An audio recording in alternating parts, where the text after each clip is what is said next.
अस्सलाम वालेकुम। हमारा नेक्स्ट टॉपिक है cell signalling. Cell signalling basically होता क्या है, किसी भी सेल के पास जब अपने उसके इन्वायरमेंट से कोई भी मैसेज रिसीव होता है और वो सेल उस मैसेज के बदले में कोई ना कोई रिस्पॉन्ड शो करता है, कोई ना कोई जो है वो उस बात का जवाब देता है, इसे हम सेल सिग्नलिंग कहते हैं।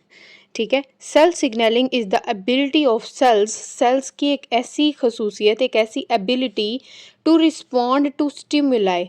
स्टिमुलाई मतलब बाहर से कोई इन्वायरमेंट से, फ्रॉम इन्वायरमेंट, इन्वायरमेंट से कोई भी स्टिमुलाई कहते हैं मैसेज को, कि इन्वायरमेंट से कोई भी जो मैसेज है वो सेल के पास आए एंड प्रोड्यूस सेलुलर रिस्पॉन्स, और सेल इसके बदले में कोई ना कोई रिस्पॉन्ड शो करे, इसे हम सेल सिग्नलिंग कहते हैं। हम इसको आम अल्फाजों में ऐसे भी कह सकते हैं कि सेल का अपने इन्वायरमेंट से जो है वो बातचीत करना, कि अपने इन्वायरमेंट से कोई भी मैसेज रिसीव करना और फिर उसके बदले में कोई ना कोई रिस्पॉन्स शो करना, सेल सिग्नलिंग कहलाता है। ठीक है। Cell signalling is the ability of cells, cells की एक ऐसी खसूसियत to respond stimuli from environment, कि इन्वायरमेंट से कोई भी मैसेज आए उसको रिस्पॉन्ड करना एंड प्रोड्यूस सेलुलर रिस्पॉन्स, और सेल का कोई ना कोई रिस्पॉन्स शो करना, जिसे हम क्या कहते हैं, सेल सिग्नलिंग। इन सेल सिग्नलिंग में signals transmit between cells through molecular events. बहुत सारे इवेंट्स होते हैं, बहुत सारे मोलिक्यूलर इवेंट्स होते हैं, उसमें जो है वो सेल का जो सिग्नल है वो एक जगह से दूसरी जगह ट्रांसमिट किया जाता है एंड कॉज सेलुलर रिस्पॉन्स, और फिर सेल जो है वो क्या करता है, एक रिस्पॉन्स शो करता है। Steps of cell signalling. Cell signalling में जो है वो 3 बेसिक स्टेप्स हैं।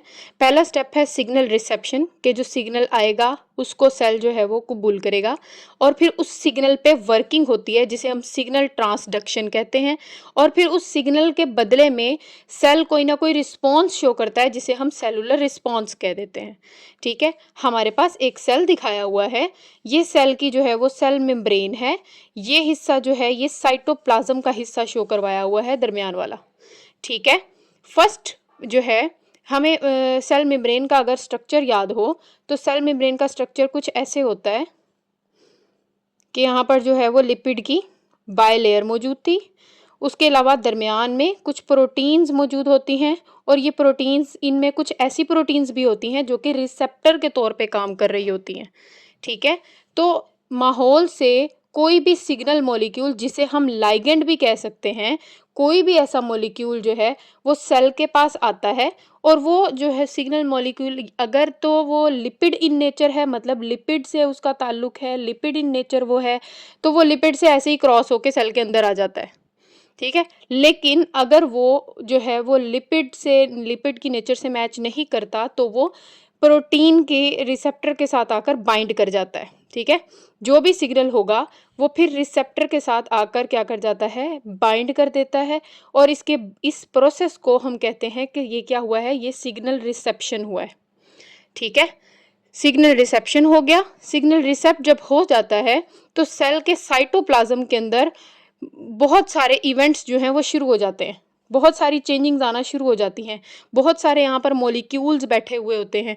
या आप ऐसे भी समझ सकते हैं कि कोई दरबार है, दरबार के अंदर जो है वो एक बादशाह होता है, और इस बादशाह तक जो है वो बात पहुँचाने के लिए, फॉर एग्जाम्पल कोई एक आम बंदा जो है उसने कोई बात बादशाह तक पहुँचानी है, तो वो बात जो है वो सेल तक, दरबार तक आती है, दरबार में मुख्तलिफ लोगों के पास जाती है, एक बंदा आगे करता है, फिर अगला बंदा आगे उस चीज़ को डिस्कस करता है, और फिर जो है वो किसी मेन बंदे तक वो बात पहुंचाई जाती है, और फिर वो मेन बंदा जाके बादशाह तक जो है वो उस बात को पहुंचा देता है। इसी तरह यहाँ पर भी है कि जब भी मॉलिक्यूल आएगा वो रिसेप्टर के साथ बाइंड करेगा, जिस प्रोसेस को हम क्या कह देंगे कि क्या है, सिग्नल रिसेप्शन हो गई। सिग्नल रिसेप्शन होने के बाद साइटोप्लाज्म के अंदर बहुत सारी चेंजिंग्स आती हैं।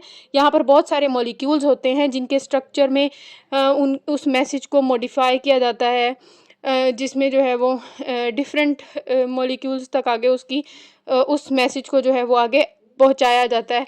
फॉर एग्जांपल ये मैसेज आया है, इसको जो है वो इस मॉलिक्यूल को दिया गया, फिर इसको मॉडिफाई किया गया, फिर आगे किया गया, इस तरह करके उस प्रोसेस को जो है वो मॉडिफाई किया जाता है, जिसे हम सिग्नल ट्रांसडक्शन कह देते हैं।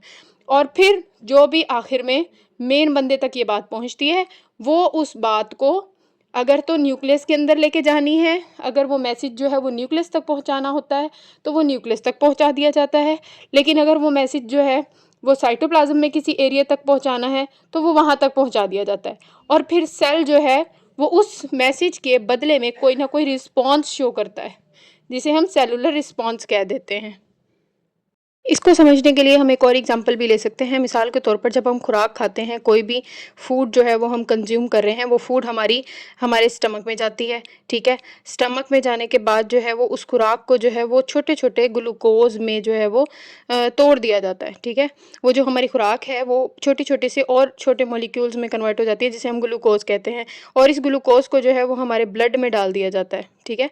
इस ग्लूकोज को हमारे ब्लड में डाल दिया जाता है और इस ब्लड के थ्रू इस ग्लूकोज को हमारी पूरी बॉडी में डिस्ट्रीब्यूट कर दिया जाता है। ब्लड को कहा जाता है कि जहाँ जहाँ पर ग्लूकोज की ज़रूरत है इसको जो है वो पहुँचा दिया जाए, ठीक है। अब ब्लड में जो है वो ग्लूकोज ज़्यादा हो जाती है, ठीक है। सेल जो है, ब्लड जो है वो ग्लूकोज को जगह जगह पहुँचा तो देता है, लेकिन ब्लड में ग्लूकोज की कंसनट्रेशन क्या हो जाती है, ज़्यादा हो जाती है। तो जब ब्लड में ग्लूकोज की कंसनट्रेशन ज़्यादा हो जाती है तो हमारी बॉडी के अंदर एक और ऑर्गन है जिसे हम कहते हैं पेंक्रियाज, ठीक है। एक ऑर्गन है जिसका नाम है पेंक्रियाज। तो ये जब जब ब्लड में ग्लूकोज का लेवल ज़्यादा हो जाता है तो पेंक्रियाज के सेल्स के पास जो है वो एक मैसेज जाता है, ठीक है। ये मैसेज जो जा रहा है वो क्या है, कोई लाइगेंड है, कोई सिग्नल मॉलिक्यूल है, ठीक है। ये मैसेज जो है वो इस सेल के पास चला जाता है। हम ये सेल जो है वो थोड़ा बड़ा करके देख लेते हैं कि वो जो मैसेज है वो क्या हो गया, वो सेल के पास आ गया, ठीक है। फिर सेल की बॉडी के अंदर जो है वो बहुत सारे जो है वो मॉलिक्यूलर रिस्पॉन्ड जो है वो मॉलिक्यूलर इवेंट्स चलते हैं, जिसे हम क्या कह देते हैं कि ये क्या है, सिग्नल ट्रांसडक्शन हो जाती है। सिग्नल ट्रांसडक्शन के आखिर में हमारे पास कोई एक मेन चीज़ बन जाती है और ये मेन चीज़ जो है वो न्यूक्लियस के अंदर चली जाती है, ठीक है। न्यूक्लियस के अंदर हमें मालूम है कि क्या मौजूद होता है, डीएनए मौजूद होता है, डीएनए मौजूद होता है, और डीएनए के अंदर ही हमारे पास एक इंसुलिन का भी जीन मौजूद होता है। डीएनए बेसिकली हमारी बॉडी का एक ऐसा मटेरियल है जिसके ऊपर जो है वो हर किस्म की इंफॉर्मेशन मौजूद है। इंसुलिन बनाने की भी इंफॉर्मेशन मौजूद है।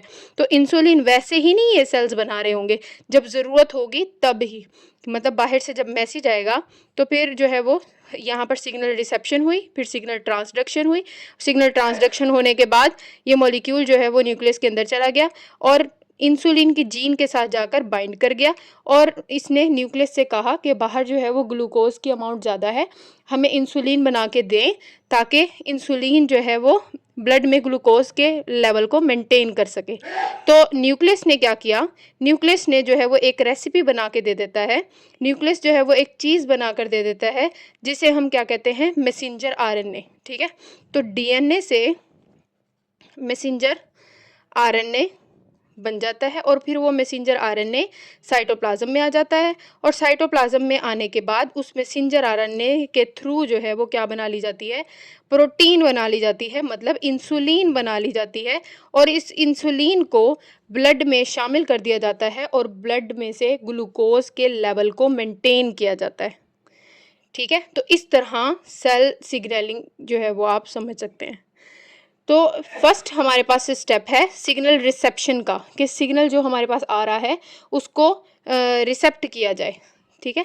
Signal reception, cell signalling begins, cell signalling तब शुरू होती है व्हेन सिग्नल मॉलिक्यूल, सिग्नल जो भी लेकर आ रहा है, जो भी मॉलिक्यूल मैसेज लेकर आ रहा है, जो भी इर्द गिर्द के इन्वायरमेंट से जो है वो कोई स्टिमुलाई लेकर आ रहा है, वो मॉलिक्यूल आएगा, बाइंड्स टू रिसेप्टर, रिसेप्टर के साथ बाइंड कर जाएगा on membrane of target cell, जिस भी सेल, जो भी हमारा टारगेट सेल है उस सेल की मेम्ब्रेन पर मौजूद रिसेप्टर के साथ ये हमारा मॉलिक्यूल बाइंड कर जाएगा।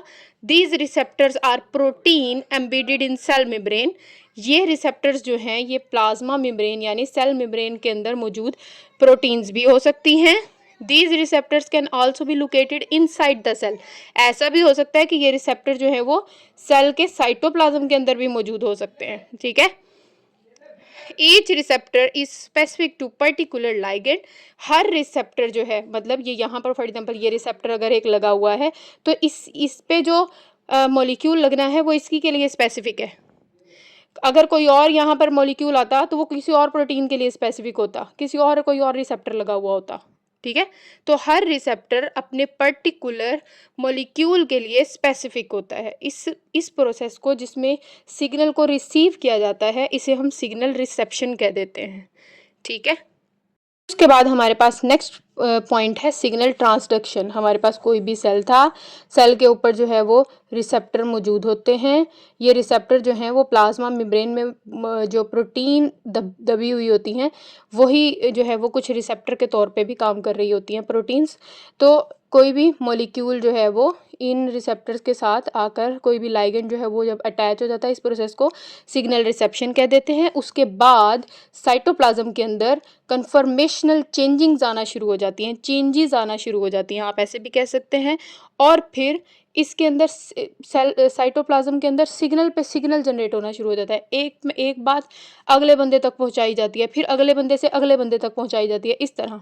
ठीक है। When receptor binds to ligand, जब रिसेप्टर जो है वो लाइगेंड के साथ, मॉलिक्यूल के साथ, सिग्नल मॉलिक्यूल के साथ बाइंड कर जाता है, कन्फर्मेशनल चेंजेस अक्कर, और इस तरह जो है वो साइटोप्लाज्म के अंदर बहुत सारी चेंजिंग्स आना शुरू हो जाती हैं। And this activates intracellular signalling pathway. और इस तरह सेल के अंदर, इंट्रासेलुलर कहते हैं सेल के अंदर वाले हिस्से में, सिग्नल पे सिग्नल जनरेट होना शुरू हो जाता है कि यहाँ पर बहुत सारे मॉलिक्यूल्स वगैरह मौजूद होते हैं। वो एक मॉलिक्यूल उस सिग्नल को आगे देता है, अगला मॉलिक्यूल उससे आगे देता है, इस तरह करके जो है वो सेल आगे आगे अपना सिग्नल जो है वो पास आउट करते जाते हैं, पाथवे बनता जाता है। This involve series of interactions and modification. ये जो सिग्नल को आगे आगे फेंका जा रहा है, ये इसलिए फेंका जा रहा है कि इस सिग्नल में अगर कोई मॉडिफिकेशन होने वाली है तो उसको मॉडिफाई कर दिया जाए, creating signal cascade that amplifies the signal. और इस तरह बहुत सारे सिग्नल का जो है वो एकदम से बहुत सारा भूचाल आ जाता है, और सिग्नल जो है वो आगे की तरफ ट्रांसमिट हो जाता है। Small molecules like cyclic AMP, calcium ions, inositol triphosphate act as second messenger। बाहर से जो बात मॉलिक्यूल लेकर आया है, जो मॉलिक्यूल बाहर से मैसेज लेकर आ रहा है, वो तो फर्स्ट मैसेंजर हुआ ना, पहला मैसेंजर हुआ जो बात लेकर आ रहा है। अब वो बात जो है वो दूसरे बंदों तक पहुंचाई जाती है, और वो दूसरे बंदे कौन कौन हो सकते हैं? वो साइक्लिक AMP हो सकते हैं, कैल्शियम आयन हो सकते हैं, या फिर इनोसिटोल ट्राइफॉस्फेट हो सकते हैं, जो कि सेकंड मैसेंजर के तौर पे काम करते हैं। ठीक है। और ये सेकंड मैसेंजर मतलब बात को यहाँ पर जो है वो मेन मॉलिक्यूल बना देना, और फिर वो मेन मॉलिक्यूल जो है वो देखता है कि ये सिग्नल किस एरिया तक पहुँचाना है, सेल के अंदर किस जगह तक पहुँचाना है। तो फिर ये जो सेकंड मैसेंजर है उस बात को उधर तक पहुँचा देते हैं। They transmit signal from receptor to target molecule in cell. Cell के अंदर जहाँ पर जो भी टारगेट एरिया है कि कहाँ तक बात पहुँचानी है, वो सेकंड मैसेंजर वहाँ तक उस बात को क्या कर देते हैं, पहुँचा देते हैं। इस प्रोसेस को, जिसमें सिग्नल का आगे आगे आगे आगे ट्रांसमिट होना है, इसे हम सिग्नल ट्रांसडक्शन कहते हैं। उसके बाद हमारा नेक्स्ट है सेलुलर रिस्पॉन्स। फिर सेल जो है वो क्या करता है, रिस्पॉन्स शो करता है। पहले पहले हमने क्या कहा, सेल था, सेल के ऊपर जो है वो रिसेप्टर लगे हुए होते हैं। यहाँ से कोई भी लाइगेंड, कोई भी इर्द गिर्द इन्वायरमेंट से मॉलिक्यूल आएगा, वो इसके साथ अटैच हो जाएगा, या तो वो इसके साथ अटैच हो जाएगा, या यही मॉलिक्यूल जो है वो डायरेक्ट सेल के अंदर भी जा सकता है, क्योंकि अंदर भी रिसेप्टर मौजूद हो सकते हैं, या प्लाज्मा मेम्ब्रेन पे भी रिसेप्टर मौजूद हो सकते हैं। ये सिग्नल रिसेप्शन हो गया फर्स्ट स्टेप। और फिर उसके बाद यहाँ पर बहुत सारी चेंजिंग्स आती हैं। सिग्नल जो है वो एक से दूसरे को दिया जाता है, तीसरे को दिया जाता है, और आखिर में कोई एक बंदा, आखिर में एक सेकंड मैसेंजर तक बात पहुंचाई जाती है, जो कि क्या हो सकते हैं, साइक्लिक AMP हो सकते हैं, कैल्शियम आयन हो सकते हैं, या फिर इनोसिटोल ट्राइफॉस्फेट हो सकते हैं। और फिर ये तीन मॉलिक्यूल्स जो हैं, ये सेकंड मैसेंजर जो हैं, ये टारगेट जगह तक जो है वो बात को पहुंचाते हैं। ठीक है। फॉर एग्जाम्पल न्यूक्लियस के अंदर जो है वो ये इस बात को ले जाएंगे। सिग्नल ट्रांसडक्शन काजेज चेंजिंग्स इन जीन एक्सप्रेशन।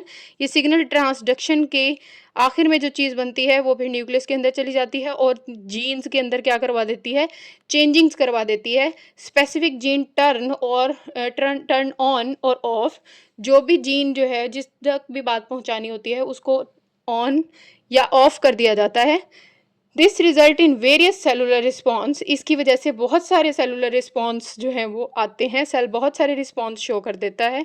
जैसे कि अगर सेल की ग्रोथ करवानी है, बाहर से मैसेज आया कि सेल की ग्रोथ करवाएं, तो वो सेल ग्रो करना शुरू हो जाएगा। अगर बाहर से मैसेज आया कि सेल की डिवीजन करवानी है, डिवीजन करना शुरू हो जाएगा, डिफ्रेंसिएशन करना शुरू हो जाएगा। या फिर अगर जो है वो इर्द गिर्द इन्वायरमेंट से मैसेज आया है कि इस सेल को ख़त्म कर दें, एपोप्टोसिस कर दें, इस सेल की डेथ करा दें, तो फिर जो है वो एपोप्टोसिस भी करा दिया जाएगा। Signalling can cause changes in cellular metabolism, cell का मेटाबॉलिज्म भी चेंज किया जा सकता है, एंजाइम एक्टिविटी को भी चेंज किया जा सकता है। सेल जो है वो ये एंजाइम की एक्टिविटी भी चेंज कर देता है। Opening and closing of ion channels, even ये कि आयन चैनल्स की ओपनिंग और क्लोजिंग में भी मदद कर रहा होता है। होप सो आपको समझ आ गया होगा। अगर कोई बात समझ ना आ रही हो तो मुझसे कमेंट में पूछ लीजिएगा। अल्लाह हाफिज़।